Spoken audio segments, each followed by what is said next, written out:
As I look across the crowd, I see people of all stripes. I see students and professionals.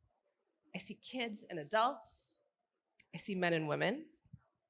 I see people who have traveled from near, and I see people who have traveled from far. But I'm not here to talk about the things that make us different. I'm here to talk about something that we all deeply share in common: the fact that none of us succeeds alone. Now you might think, why did this American woman travel from so far to talk about something so obvious? Well, it's because I'm American. America feels deeply divided today, like none of us know how or want to work with one another. And as someone who's dedicated their career to the public sector and to public policy, it's a tough pill to swallow. It's brought further into focus by the simple fact that I'm a mom. Somewhere around this world, my husband is wrangling our 7-year-old daughter and our 5-year-old son, and he's hauling them off to school. And he's telling them the things that parents around the world tell their kids about working with one another and being together: to listen, to share, to compromise, to meet in the middle. For most people, most of the time, that's spot on advice. But I'm not here to talk about those moments.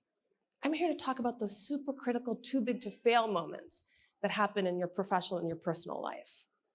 For those moments, I urge you to use what I call the 60% rule. We're just doing 10% more, like bridging political divides or going beyond a job description, can enable major breakthroughs. I was practicing the 60% rule well before I had a name for it. When I started in the Biden administration, I was the head of congressional affairs for the US Environmental Protection Agency. The EPA, as it's known, is the nation's largest regulator. So that made me a hero or a villain, depending on who you are. That's because public health advocates go to EPA to make sure no matter who you are and no matter where you live, you have clean air to breathe and clean water to drink. Industry, who's on the receiving end of these regulations, complain, fairly so at times, that they're complicated, they're bureaucratic, they're expensive. They slow down projects, sometimes they eliminate them altogether. My job as the head of congressional affairs at EPA was to make sure that all 100 senators, both Democratic and Republican, and all 435 members of the House of Representatives, both Democratic and Republican, had a seat at the table when it came to our regulatory agenda, ensuring they could advocate for their constituents no matter if they fell on the public health side or the industrial side of an argument. I knew it was going to be a tough job, but it was made further tough by the simple fact that I myself had served in the Senate. From 2017 to 2021, I was senior policy advisor to a Democratic senator who had been on the front edge of the policy agenda for the lowest income Americans and the pollution burden they bear. A simple Google search from any House member, any senator, would have seen where I tended to fall on environmental issues. Simply put, I believe the polluter should pay. How was I going to be able to establish productive, affectionate relationships, key to my success and the administrator's success, if out of the gate these members saw me as hostile to their agenda? I had to do something different.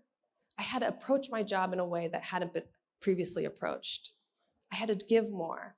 I had to do 60%. That looked like saying yes to requests where other people had said no before me. It looked like advising these offices, Democrat and Republican, in the same way I was advising my head of my agency.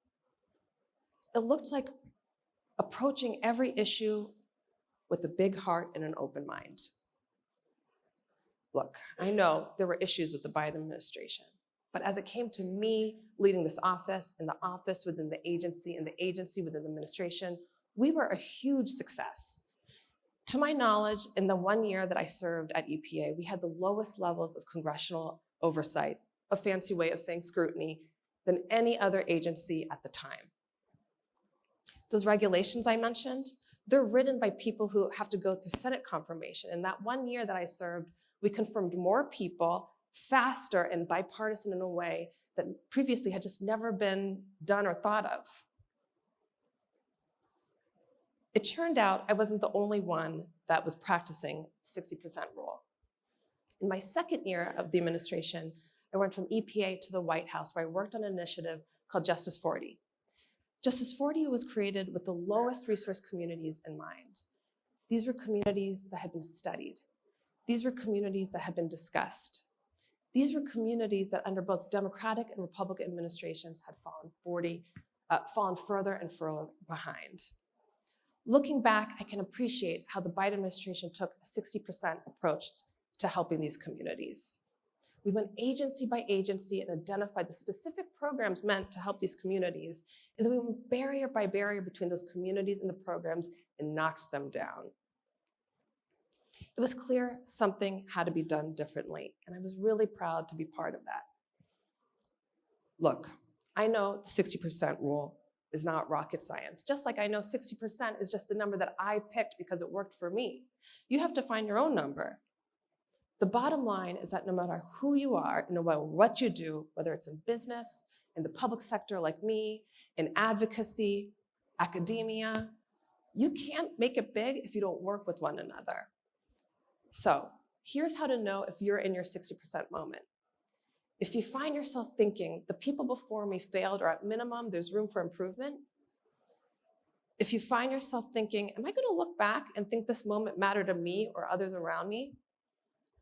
That's your 60% moment, and I hope you know what to do. Thank you.